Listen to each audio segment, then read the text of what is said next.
Today, we got a chance to catch up with Craig Jelinek, Costco's current president and CEO, who took over from co-founder Jim Sinegal nearly 2 years ago. Take a look. Craig, it's Halloween, holiday season about to be upon us. How do you feel about the American consumer? What are they saying? You're in 39 million households, 71 million cardholders. What's the mood? You know, my view on this at the moment, I think the mood for the consumer is pretty good.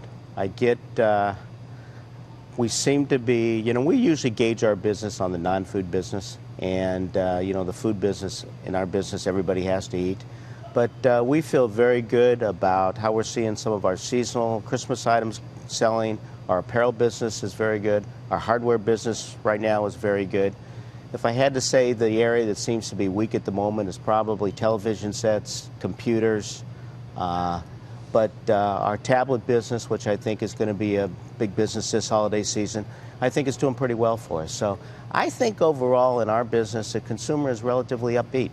Now, you sell about $2.2 billion worth of TVs. You are a tremendous hard goods provider. Many of the companies I deal with are not having a good experience in apparel and are having a good experience in hard goods. Does this have to do with the fact that maybe you are taking share nationally because of your prices? Well, I would hope so. The jury obviously could be out on that. We've had previous very strong years in both the high-end cameras and TVs. In my view, there's not a lot of great new technology out at the moment. If you saw where our business, most of our business was going in is the 70, the 80, and the 90-inch TV. So our consumer has a tendency to be going bigger at the moment. But like I said, the laptops and the high-end cameras are a little softer this year than we would hope. Okay. A lot of people are saying you are filling big shoes of Jim Sinegal, but you've actually been side-by-side shoe-wise for a long time. Well, as I've always said, you can't fill Jim Sinegal's shoes. Those are tremendous shoes. I can only be Craig. But, I've spent a lot of time with Jim, 30 years. I've gotten to know him well, and I've certainly learned a lot from him. And he's always a phone call away. If not, he'll call me. So we still stay in contact a lot. I see him a lot. We still travel together occasionally. So, it's all good. It's all good. Is the Craig Costco different from the Jim Costco? I wouldn't say a lot different. I mean, one of the things when you do transition, we had a very successful company. You keep the transition simple.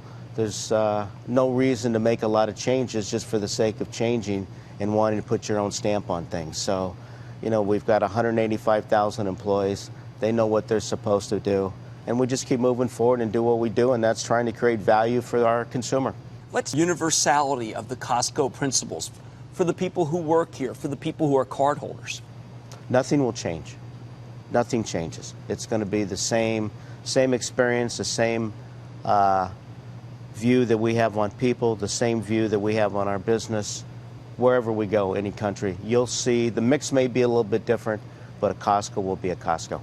Let's talk about the impact of Costco. Fourth largest retailer in the country, fourth largest in the world. You are now sourcing in 44 countries. You are now a force when it comes to organic, natural, and when it comes to just food in general, to beef, to chickens. Are you yourself changing the whole sourcing way of international? Are you changing the behavior of people who supply to you?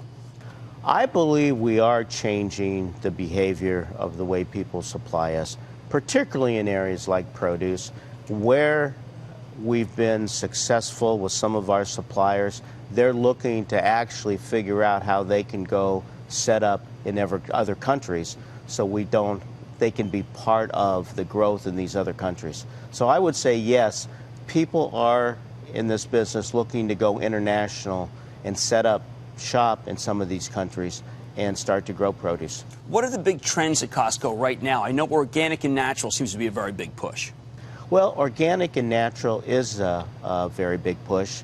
My view on this is that I think over time, organic and natural kind of came and went, or would come and go.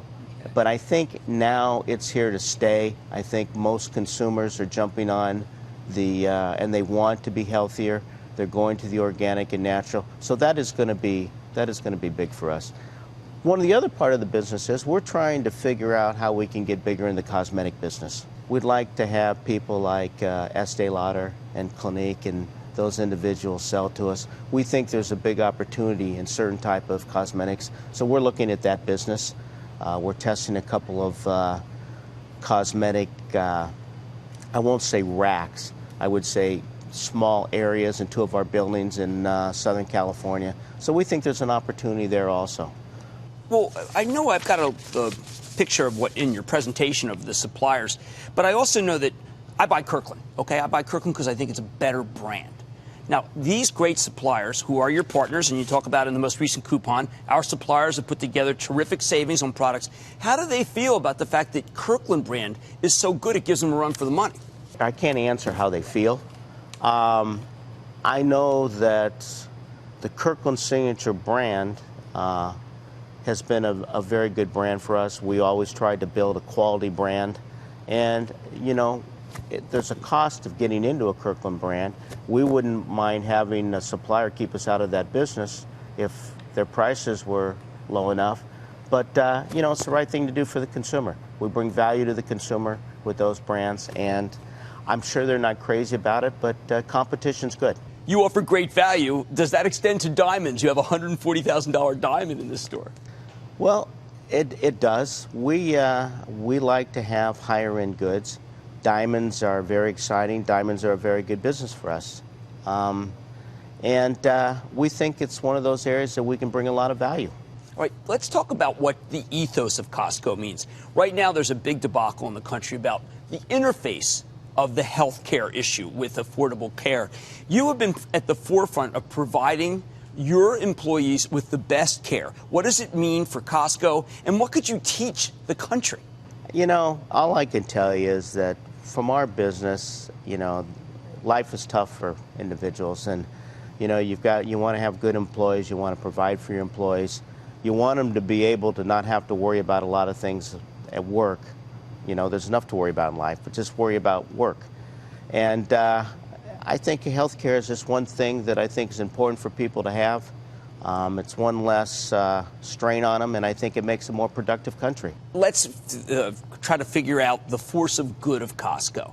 You've got loyal people, which I understand from Jim Sinegal means that you don't have to train like everybody else does because people come and go. You've got 90% renewal rates for cards. What is driving this loyalty for the whole panoply? You know, all I can say is that you just try to do the right thing for your consumer. You try to do the right thing for your employee.